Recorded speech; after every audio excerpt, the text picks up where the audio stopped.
A soft summer sunset draped over West Monroe when a single Instagram post shattered the gloom still hanging over the Duck Commander clan.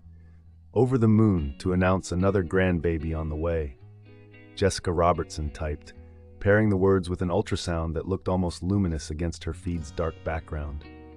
The timing, less than a month after the loss of family patriarch Phil, felt almost poetic, and fans erupted in relief. At last, a little light for a household famous for finding faith in the storm. The headline news is simple. Merritt Robertson, Jessica and Jep's 23-year-old daughter, is expecting her first child with husband Tyler. The baby girl is due in December 2025, instantly turning Jessica into a two-time grandmother and giving viewers a brand new storyline to watch unfold on Duck Dynasty, The Revival.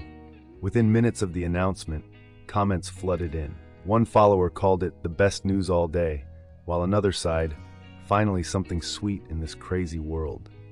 If grandbaby sounds familiar, it should. Back in February, Merritt's older sister Lily welcomed son Winston, making him the first of Phil and Kay's great-grandchildren to arrive in the post-series era. Now, just 10 months later, the family scrapbook is already preparing for its next snapshot. That rapid rhythm of weddings, births, and booming business has always been the Robertson brand, but this time, the stakes feel higher. Viewers are whispering, can new life really patch fresh grief? That grief is raw. Phil Robertson, the outspoken duck call inventor whose beard became an American icon, passed away on May 25th at age 79.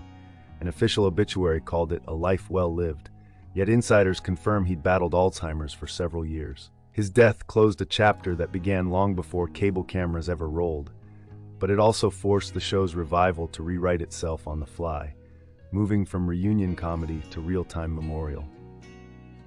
The pain is sharpest for Miss Kay. Reports out of West Monroe say Phil's widow has struggled noticeably since the funeral, skipping several planned promotional events and leaning on her children for round-the-clock care. Willie admitted in an interview that mom's just not herself, while tabloids speculate that stress from the new series is aggravating existing health issues. No physician has offered public details, so for now it remains unverified chatter, yet concern among longtime fans is impossible to miss. Meanwhile, Duck Dynasty The Revival is fighting for its footing. The June 1st A&E premiere drew roughly 510,000 viewers, solid for cable in 2025, but a mere ripple compared with the 11.8 million who once watched the family pray over jambalaya in 2013. Industry analysts call the return a modest success, but network insiders privately admit they had hoped nostalgia would punch harder. Part of that disappointment may stem from Willie Robertson's latest business headache. His once booming Duck Commander store has been blasted online as unimpressive and cheap, with some customers accusing the merch of falling apart after a single wash. Those gripes leaked into reviews of the show, snowballing into a narrative that the dynasty is resting on worn-out laurels.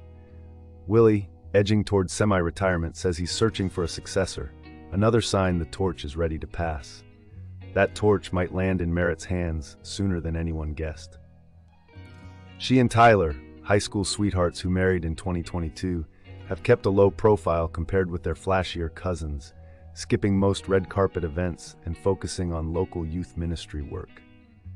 Their sudden baby reveal, therefore, felt huge. A private couple stepping into the public lens, knowingly or not, to give the franchise its next big heartbeat. Still, questions swirl. Rumors suggest producers were tipped off about the pregnancy weeks ago and are already mapping a Robertson baby boom arc for late-season episodes.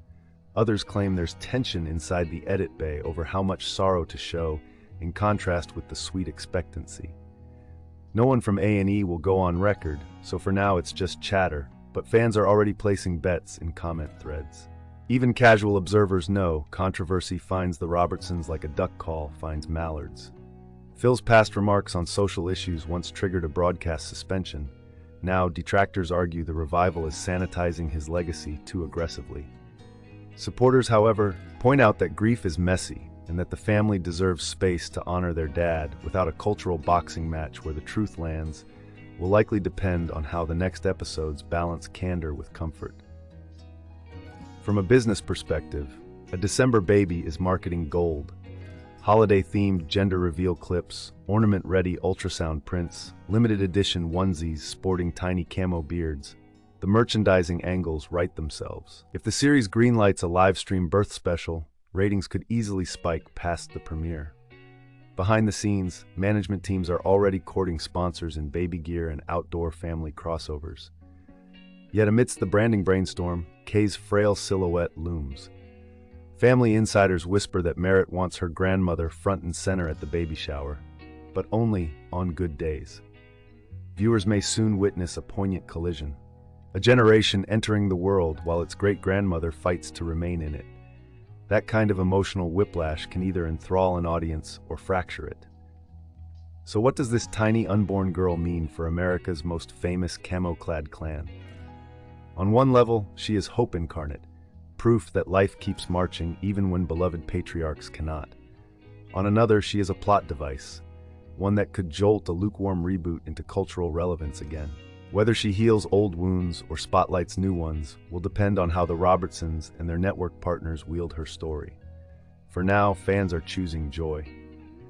Under Jessica's announcement, hearts and duck call emojis flutter side by side, a digital chorus blessing the next chapter.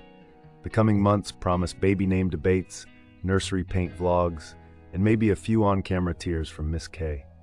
And somewhere beyond those studio lights, Phil's empty rocking chair still faces the bayou, waiting for the day his great-granddaughter toddles past.